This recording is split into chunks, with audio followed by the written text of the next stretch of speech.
क्या ऑस्ट्रेलिया और फ्रांस की तरह भारत में भी बच्चों के लिए सोशल मीडिया को बैन किया जाए, या फिर सरकार अपना अलग मॉडल बनाकर बच्चों के सोशल मीडिया, इंटरनेट और मोबाइल यूज को रेगुलेट करेगी? इसकी मांग तो लंबे समय से उठती रही है, लेकिन एआई इम्पैक्ट समिट के दौरान फ्रांस के राष्ट्रपति इमैनुअल मैक्रों ने बच्चों और युवाओं को टेक्नोलॉजी के गलत इस्तेमाल से बचाने की अपील की और उम्मीद जताई कि फ्रांस की तरह भारत भी इसके लिए कदम उठाएगा। इसके बाद इसी आईटी समिट में आईटी मंत्री अश्विनी वैष्णव ने कहा कि भारत फेक न्यूज पर रोक और सोशल मीडिया पर एज रिलेटेड फिल्टर पर विचार कर रहा है। इस पर इंडस्ट्री से राय मशवरा किया जा रहा है। मीडिया में ऐसी खबरें भी छपी कि सरकार इसके लिए नियमों में बदलाव पर विचार कर रही है। तो क्या इमैनुअल मैक्रों को प्रधानमंत्री मोदी की तरफ से कोई ऐसे संकेत मिले? आइए देखते हैं कि मैक्रो ने आखिर समिट में कहा क्या। In France, we are embarking on a process to ban social networks for children under 15 years old. And we are committed here in this journey with a lot of several European countries being present here today. Greece, Spain. I know, Mr. Prime Minister, you will join this club. And this is a great news that India will join such an approach in order to protect children and teenagers. And we stand ready to take all necessary actions to ensure that our young citizens are truly safe, and wish to engage with all willing partners to make this vision happen for all. And this is a new coalition of willings in order to protect our children and teenagers. Protecting our children is not regulation as well, it is civilization. तो Macron कह रहे हैं कि protecting our childrens is not regulation, it's civilization. तो France ही वो देश है जिसने ऑस्ट्रेलिया के बाद अपने बच्चों के लिए, टीनेजर्स के लिए सोशल मीडिया को बैन किया, और इसी को वो कह रहे हैं कि ये रेगुलेशन नहीं है, ये सिविलाइजेशन है। तो चलिए अब समझते हैं कि इमैनुअल मैक्रो किस क्लब की बात कर रहे हैं। ऑस्ट्रेलिया और फ्रांस ने बच्चों को सोशल मीडिया के बुरे असर से बचाने के लिए क्या किया है? ऑस्ट्रेलिया इस मामले में दुनिया का नेतृत्व करने वाला पहला देश बन चुका है। 10 दिसंबर 2025 से वहां ऐतिहासिक कानून लागू हो चुका है। इस कानून के तहत ऑस्ट्रेलिया में 16 साल से कम उम्र के बच्चों के लिए सोशल मीडिया का उपयोग प्रतिबंधित यानी बैन कर दिया गया है। यह पूर्ण प्रतिबंधित है या पूर्ण प्रतिबंध है क्योंकि इसमें माता पिता की सहमति से भी बच्चों को कोई छूट नहीं मिल सकती है। यानी अगर पेरेंट्स चाहें तब भी 16 से कम उम्र का बच्चा कानूनी रूप से अकाउंट नहीं रख सकता है, सोशल मीडिया अकाउंट। ऑस्ट्रेलिया के कानून की सबसे बड़ी विशेषता यह है कि इसमें बच्चों या माता पिता पर कोई जुर्माना या कार्रवाई नहीं है। पूरी जिम्मेदारी सोशल मीडिया कंपनियों पर डाली गई है, जैसे TikTok, Instagram, x, Facebook, Snapchat पर। उन्हें यह सुनिश्चित करना होगा कि उनके प्लेटफॉर्म पर 16 से कम उम्र का कोई भी बच्चा मौजूद ना हो। अगर कोई कंपनी 16 साल से कम उम्र के बच्चों को अकाउंट बनाने से नहीं रोकती है तो उस पर करीब 50 मिलियन ऑस्ट्रेलियाई डॉलर यानी लगभग 275 करोड़ रुपए का भारी भरकम जुर्माना लगाया जा सकता है। एज वेरिफिकेशन के लिए टेक्नोलॉजी का सहारा लिया जा रहा है। इधर ऑस्ट्रेलिया से प्रेरित होकर फ्रांस ने भी बच्चों की डिजिटल सुरक्षा के लिए जनवरी में बिल पास किया है। बिल में प्रावधान है कि 15 साल से कम उम्र के बच्चों के लिए सोशल मीडिया प्लेटफॉर्म्स पूरी तरीके से बैन होंगे। वहीं 15 से 18 साल के किशोरों को भी कुछ घंटों के लिए ही सोशल मीडिया एक्सेस मिलेगा, ताकि वयस्क होने तक बच्चों को डिजिटल एडिक्शन से बचाया जा सके। फ्रांस ने केवल सोशल मीडिया ही नहीं बल्कि हाई स्कूल्स में भी मोबाइल फोन के इस्तेमाल पर पूरी तरह से प्रतिबंध लगा दिया है। प्राइमरी और मिडिल स्कूलों में भी यह नियम पहले से ही लागू था। ऑस्ट्रेलिया की तरह फ्रांस ने भी जिम्मेदारी कंपनियों पर ही डाली है। सोशल मीडिया कंपनियों को टेक्नोलॉजी का इस्तेमाल करके यूजर्स की एज वेरिफिकेशन करनी होगी। नियम न मानने वाले प्लेटफॉर्म्स पर भारी जुर्माना लगाया जाएगा। ये कानून इस साल सितंबर में यानी फ्रांस के अगले एकेडमिक सेशन से लागू हो सकता है। अब सवाल है कि ऑस्ट्रेलिया और फ्रांस जैसे विकसित देश बच्चों को सोशल मीडिया पर जाने से क्यों रोक रहे हैं? जवाब है, बच्चों के डेवलपमेंट और देश के भविष्य को बचाने के लिए। मनोवैज्ञानिक दृष्टिकोण से बच्चों का मस्तिष्क एक सॉफ्टवेयर की तरह होता है जो शुरुआती वर्षों में तेजी से कोडिंग कर रहा होता है। सोशल मीडिया इस कोडिंग प्रक्रिया में कई गंभीर बाधाएं डालता है।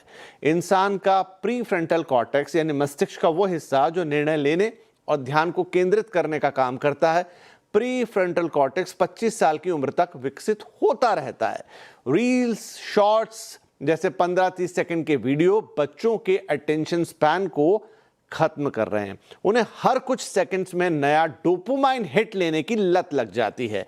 इससे वे लंबी पढ़ाई या गंभीर चर्चा पर ध्यान नहीं लगा पाते। डोपामाइन हिट यानी एक तरह का केमिकल या एक तरह का हार्मोन जो आपके दिमाग में रिलीज होता है या आपके शरीर में रिलीज होता है, वो आपको एक टेम्परेरी खुशी देता है। मसलन कभी आप कोई चीज़ शॉपिंग करने के बाद जिस तरह का खुशी महसूस करते हैं, या आपको आज रसगुल्ला खाने का मन है और वो अगर आपको मिल जाए तो दो आपको जो 5-10 सेकंड की खुशी मिलती है वो उसी डोपामाइन से मिलती है। लेकिन ये रील या जो सोशल मीडिया का एडिक्शन है ये लगातार आपको देता है। इस तरह से वो चीज़ें देखने पर आपका डोपामाइन रिलीज होता है और ये पूरी प्रक्रिया बैकग्राउंड में चलती रहती है। तो ये तो रही डोपामाइन की कहानी।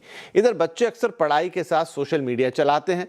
बच्चे समझते हैं कि वो मल्टीटास्किंग कर रहे हैं, जबकि मनोविज्ञान कहता है कि इंसानी दिमाग एक साथ 2 जटिल काम नहीं कर सकता। इससे केवल कॉग्निटिव लोड बढ़ता है और याद रखने की क्षमता घटती है।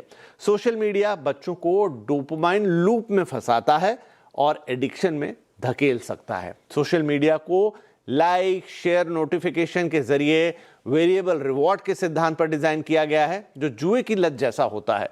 जब किसी बच्चे की पोस्ट पर लाइक आता है तो मस्तिष्क में डोपामाइन रिलीज होता है। जब ये नहीं मिलता है तो बच्चा चिड़चिड़ापन और बेचैनी महसूस करने लगता है। इसे मनोवैज्ञानिक भाषा में डिजिटल विड्रॉल सिम्टम कहते हैं। सोशल मीडिया की वजह से बच्चे और टीनेजर्स दूसरों से अपनी तुलना करने लगते हैं।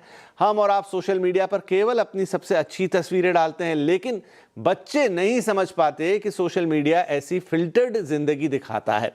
वो अपनी तुलना करने लगते हैं और हीन भावना यानी कि इंफीरियरिटी कॉम्प्लेक्स का शिकार हो जाते हैं। उन्हें फोमो यानी फियर ऑफ मिसिंग आउट मतलब ये डर होने लगता है कि बाकी सब मजे कर रहे हैं और वो पीछे छूट रहे हैं। आजकल ये बच्चों में एंग्जाइटी का सबसे बड़ा कारण बन गया है। सोशल मीडिया पर सब कुछ इंस्टेंट है। इससे बच्चों में सब्र करने की क्षमता भी खत्म हो रही है। सोशल मीडिया हम सबको वास्तविक दुनिया से एक तरह का छुटकारा दे देता है या वास्तविक दुनिया से हमें दूर ले जाता है। इससे बच्चों में एस्केपिज्म बढ़ रहा है। उनमें वास्तविक दुनिया की समस्याओं को हल करने का साहस कम हो रहा है। इसके अलावा बच्चे साइबर बुलिंग का शिकार भी हो रहे हैं, डिप्रेशन में जा रहे हैं और मामला ज्यादा उलझ जाए तो मेंटल हेल्थ और जान का संकट भी खड़ा होते हुए हमने देखा। इस तरह की कई खबरें आप आए दिन सुनते हैं। लेकिन बात सिर्फ सोशल मीडिया की नहीं है। असल में बच्चों के हाथ में स्मार्टफोन खतरों का एक सुपर ऐप है। आज का बच्चा जब स्मार्टफोन उठाता है तो उससे वीडियो नहीं देखता, बल्कि एक ऐसी दुनिया में प्रवेश कर जाता है जहां उसे फंसाने के लिए हजारों एल्गोरिदम एक साथ काम कर रहे हैं। खतरा केवल रील देखने तक सीमित नहीं है। क्विक कॉमर्स और फूड डिलीवरी एप्स ने बच्चों की आदतों को बिगाड़ दिया है। आधी रात को एक क्लिक पर जंक फूड और मीठा मंगाने की सुविधा ने ओबेसिटी और ईटिंग डिसऑर्डर को जन्म दे दिया है। मोबाइल गेमिंग अब केवल खेल नहीं रह गया, लूट बॉक्स और इन ऐप खरीदारी के जरिए बच्चों को जुए जैसी लत की ओर धकेला जा रहा है। इसीलिए सरकार ने जिसे गैम्बलिंग वाले जो ऐप्स थे उन पर रोक लगाई है। घंटों एक ही जगह बैठकर गेम खेलने से बच्चों का शारीरिक विकास भी रुक गया है और उनमें हिंसक प्रवृत्ति भी बढ़ रही है। डिपेंड करता है कि वो कैसे खेल या कैसे गेम्स खेल रहे हैं। शॉपिंग ऐप्स बच्चों को लगातार यह महसूस कराते हैं कि उनके पास कुछ कम है। विज्ञापनों का अंतहीन सिलसिला उन्हें कम उम्र में ही भौतिकवाद का शिकार बना रहा है। फिशिंग, ऑनलाइन धोखाधड़ी और डेटा चोरी के जाल में बच्चे सबसे आसानी से फंसते हैं। बिना सोचे समझे किसी भी लिंक पर क्लिक करना या अनजान से बात करना उन्हें गंभीर आर्थिक और व्यक्तिगत संकट में डाल सकता है। मोबाइल ने बच्चों को एक कमरे में बंद कर दिया है। वे परिवार के बीच होकर भी वहां नहीं होते। ये एक डिजिटल एकांत उन्हें वास्तविक दुनिया के रिश्तों और सामाजिक व्यवहार, जिन्हें हम सोशल स्किल्स कहते हैं, से काफी दूर कर रहा है। सिर्फ सोशल मीडिया पर पाबंदी लगाने से शायद समस्या का हल नहीं होगा। जरूरत है डिजिटल बाउंड्री तय करने की। क्या बच्चों को स्मार्टफोन के बजाय फीचर फोन्स दिए जाने चाहिए या उनके लिए एक नया ही फ़ोन विकसित किया जाना चाहिए? क्या घर में नो फ़ोन जोन बनाने का वक्त आ गया है? ये लड़ाई केवल कानून की नहीं है, बल्कि हर घर के पेरेंटिंग स्टाइल की भी एक बड़ी लड़ाई बन चुकी है। तो मैं उम्मीद करता हूं कि ये सारी बातें अच्छी तरह से हम आपके सामने एक्सप्लेन कर पाए कि आज के बच्चों के साथ क्या हो रहा है, किस तरह एक फ़ोन के अंदर, एक स्मार्टफोन के अंदर सोशल मीडिया पहले उनके साथ क्या कर रहा है, और सोशल मीडिया के अलावा एक स्मार्टफोन के अंदर बाकी जो ऐप्स होते हैं वो किस तरीके से आपके, हमारे बच्चों के जीवन के साथ खिलवाड़ कर रहे हैं अगर वक्त से पहले ये उनके हाथ में आ जाए। इसीलिए ऑस्ट्रेलिया और फ्रांस जैसे देशों ने एक उम्र, एक समय, एक उम्र की सीमा तय करके कहा है कि अभी बच्चों को इनसे दूर रखा जाए, क्योंकि वो उनके विकास का वक्त होता है, उनके डेवलपमेंट का वक्त होता है, और वो सब कुछ साइंटिफिक है जो अभी हमने आपको बताया। कोई मनगढ़ंत थ्योरी यहाँ पर नहीं कही गई है और ये वक्त वक्त पर प्रूफ भी हो रही है। तो क्या अब भारत में भी, क्योंकि मैक्रो साहब ने साफ साफ कहा कि क्या भारत में भी अब इस तरह की चीज़ें हमें देखने को मिलेगी, और भारत एक ऐसा देश है जिसमें हर दुनिया की बड़ी कंपनी, चाहे वो फिर सोशल मीडिया चलाती हो, चाहे किसी और तरीके का कारोबार करती हो, और फ़ोन के ज़रिए आप तक पहुंच रही है, वो मौजूद है, और बहुत बड़ा बाज़ार भी यहाँ है। तो इस बीच हमारे लिए भी ये बड़ा मौका है कि हम उस पूरे इकोसिस्टम को ऐसा बनाएं जिसमें किसी का नुकसान, और ख़ास तौर पे हमारे बच्चों का नुकसान तो बिल्कुल ना हो। तो आइए इस पे अब चर्चा की शुरुआत करते हैं। हमारे साथ हैं साइबर साइकोलॉजिस्ट निराली भाटिया और life and mental health coach Vivek Shetty. आप दोनों का ही बहुत बहुत स्वागत है। निराली जी, थोड़ा लंबा एक्सप्लेनेशन हो गया, बट मुझे लगता है ज़रूरी था, और बात सिर्फ सोशल मीडिया भर की नहीं है, क्योंकि एक पूरा इकोसिस्टम है और ये साइड बहुत कॉमन है। हमने कई बार बात भी की है कि अब तो हम देखते हैं कि एक छोटा बच्चा है और पेरेंट्स के लिए सबसे इजी होता है उसके हाथ में फ़ोन दे देना, और आश्चर्य होता है ये देख के कि जो बच्चा ढंग से कुछ और चीज़ नहीं पकड़ सकता, वो फ़ोन को ऐसे पकड़ता है जैसे वो अंदर से सीख के आया है। वो उस पर ऐसे चीज़ें को देखता है कि मतलब बस इसी का इंतज़ार उसे था। यानी ये जो डिवाइस है ये इतना डीप साइकोलॉजिकल इम्पैक्ट डालता है जिसकी कोई हद नहीं। तो क्या जो फ्रांस में हुआ या जो ऑस्ट्रेलिया में हुआ, अब वक्त है वो भारत में भी होना चाहिए? क्योंकि एक बड़ी डिबेट है, कई लोग कहते हैं बैन कोई तरीका नहीं है, कई लोग कहते हैं कि इसको ऐसे हैंडल करें, वैसे हैंडल करें। अब तरीका कोई भी हो, लक्ष्य हमें पता है कि बच्चों को या टीनेजर्स को आपको इससे बचाना है। विपिन जी, मैं बहुत ही पॉजिटिव हूँ और इनफैक्ट बैन के फेवर में। द रीजन ये है कि डैमेज जिस तरह का हो चुका है उसे कंट्रोल करने के लिए बैन जैसा एक्सट्रीम मेजर ही चाहिए हमें। Am I still there? हाँ जी, हाँ जी, हम आपको सुन पा रहे हैं सर। हाँ, सो जब तक हम इतना एक्सट्रीम मेजर नहीं लाएंगे हम सिचुएशन पे काबू नहीं पा सकेंगे। वंस वी हैव कंट्रोल फिर आप उसको अलग तरीके से इंप्लीमेंट करो। बैन का फायदा ये है कि वो कंप्लीट एक्सेस हटा देने से, सारे सब जगह से हटा देने से it becomes a collective action, right? तो कहीं किसी बच्चे को ये नहीं लगेगा कि मेरे पास नहीं, क्योंकि उसके पूरे पीयर सर्कल में किसी के पास नहीं होता, तो उसको एक्सेप्ट करना थोड़ा सा इजी हो जाता है। अगर आप ये आप इन बिटवीन कुछ सिचुएशंस या इन बिटवीन कुछ सॉल्यूशंस ले आओ कि अच्छा फोन ये है लेकिन आप इसमें ये मत करो, वो मत करो, जब तक वो बहुत एक्सट्रीमली इंप्लीमेंट नहीं हो पाएगा एंड फुल प्रूफ इंप्लीमेंटेशन नहीं होगा, there will always be a way out. जैसे फॉर एग्जाम्पल जब टिकटॉक हमने हटाया, यही reason of course besides the Chinese reason ये भी था कि उसकी भी लत लग रही थी, बट देन सब्स्टिट्यूट हो गया, रील्स आ गए, शॉर्ट्स आ गए।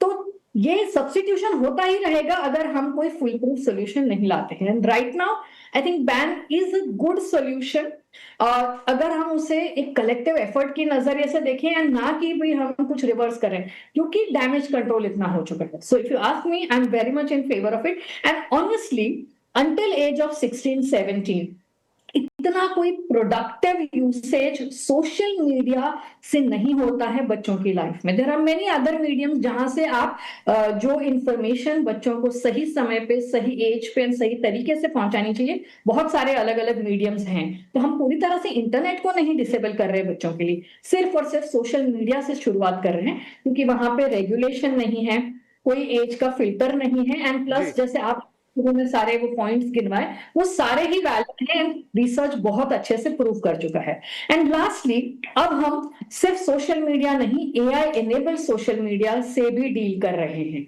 तो पहले जहां तक एक एक फिल्टर होता था कि चलो सामने कोई इंसान है जो बात कर रहा है, तो कहीं कुछ गलत बोला तो there was a way to identify कि ये जेन्युइन है कि नहीं है। बट अब हम उस फैब्रिकेटेड कंटेंट से भी डील कर रहे हैं जो एआई से जनरेट होता है। एंड अगर इस उम्र से ही हमारा ब्रेन कांस्टेंट वो वेरिफिकेशन में लगा रहेगा कि ये वैलिड है, ये नहीं वैलिड है, ये वैलिड है, ये नहीं वैलिड है, it is going to be extremely difficult वो ब्रेन को एक्टिव रखने के लिए। There be so much of cognitive fatigue also. बहुत सारे फैक्टर्स हैं जिसके लिए extreme step like a ban is necessary at this point. Right, तो निराली इस पक्ष में है कि अब क्योंकि वो स्थिति आ गई है जहां पर अब कोई दूसरा उपाय नहीं बचता, जहां पर ये चीज़ नहीं बचती कि आप किसी के विवेक पे छोड़ें या किसी के निर्णय पे छोड़ें, क्योंकि सवाल हमारे बच्चों का है।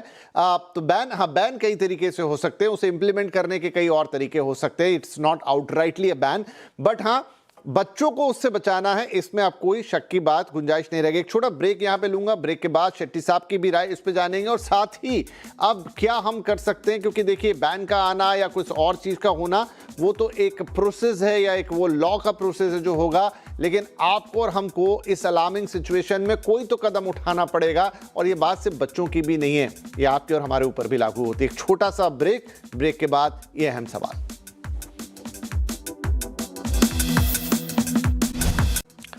सोशल मीडिया क्या बैन होंगे बच्चे, या बच्चों के लिए सोशल मीडिया के लिए बैन लगेगा, बच्चे उसका इस्तेमाल नहीं कर पाएंगे? फ्रांस के राष्ट्रपति ने एआई समिट में बात रखी, उन्होंने इस तरह का इशारा भी दिया कि क्या भारत भी इसका हिस्सा बनेगा। ऑस्ट्रेलिया और फ्रांस ने इस तरह के कदम उठाए हैं, और कई सारी रिसर्च, कई सारी चीज़ें हैं जो बता रही हैं कि सोशल मीडिया बच्चों पर किस तरीके का इम्पैक्ट करता है।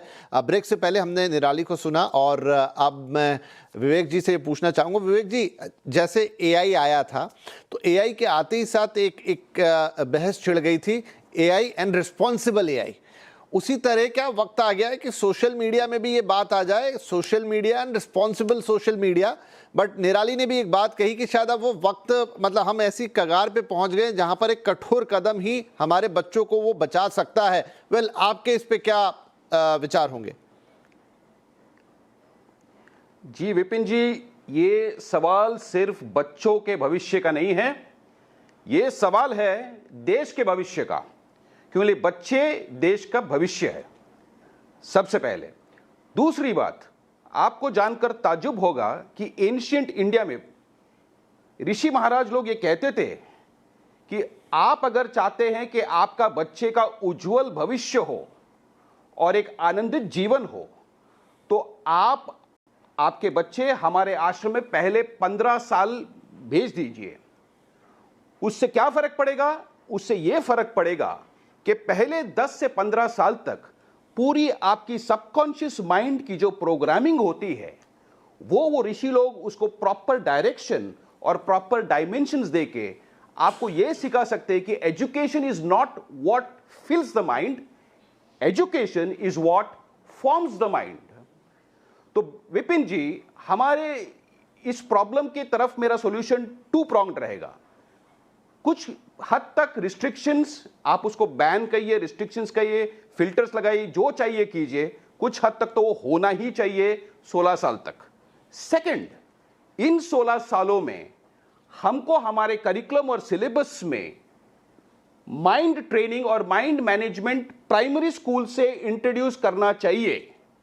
आपको यह जानकर ताज्जुब होगा, बच्चों को तो छोड़ ही दीजिए, बड़े बड़े पढ़े लिखे लोग जिनके पास एक लंबी लिस्ट है डिग्रीज की, उनको भी यह फर्क मालूम नहीं है कि माइंड और ब्रेन में फर्क क्या है। Mind is brain and brain is mind, ये सोच के हम जीवन चलाते हैं। तो 2 pronged अप्रोच में प्राइमरी स्कूल से आप माइंड मेडिटेशन, योगा ये इंट्रोड्यूस कीजिए। ये मैंने अक्सर अपने आर्टिकल्स में भी लिखा है, बहुत सारे इंटरव्यूज दिए अखबारों में इसके बारे में। And the second thing is the restrictions on social media should definitely be there. और ये मेरी भविष्यवाणी है कि आने वाले कुछ सालों में कुछ रिस्ट्रिक्शंस इंडिया में 100% आएगा, ये ज्यादा दूर नहीं है, आने वाले कुछ महीनों में भी हो सकता है। इसका मैं पूरी तरह स्वागत करता हूं। आपको एक और एग्जाम्पल देके मैं आपका ध्यान केंद्रित करना चाहता हूं कि सोशल मीडिया किस तरह का एक एनवायरनमेंट क्रिएट कर रहा है। 70% जो डाउनलोड सबकॉन्शियस माइंड में करते हैं बच्चे, 70% नेगेटिव है। ये साइंटिफिक स्टडीज ने प्रूव कर दिया है, इसमें भी कोई ढूंढने वाली बात नहीं है।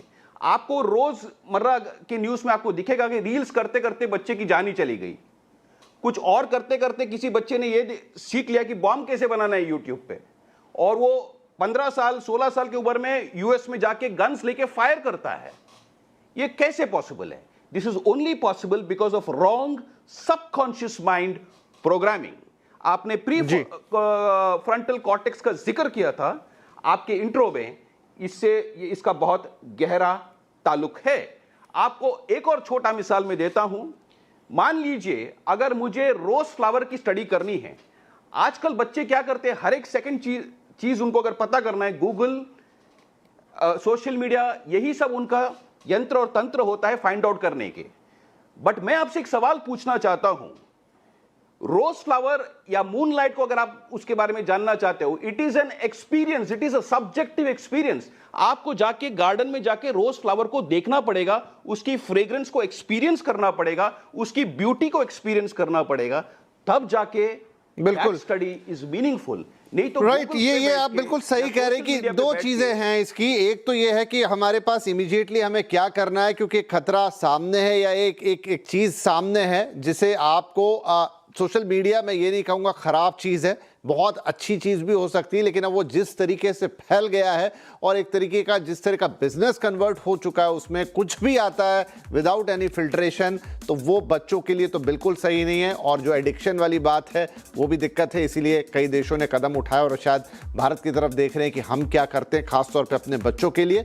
और बाकी हाँ, जो ये दूसरी बात है कि हम कैसे अपने व्यक्तित्व का विकास करें और हमें वो समझ हो कि क्या हमारे साथ सही है और क्या नहीं है। लॉन्ग टर्म में ये चीज़ भी आनी ही चाहिए जिस तरह से मेंटल हेल्थ के इश्यूज बढ़ रहे हैं। तो इस समय फिलहाल मेरा समय तो समाप्त हो गया। बहुत शुक्रिया निराली और विवेक, आप दोनों का ही आपने अपने अपने व्यू पॉइंट्स इसके अंदर रखे।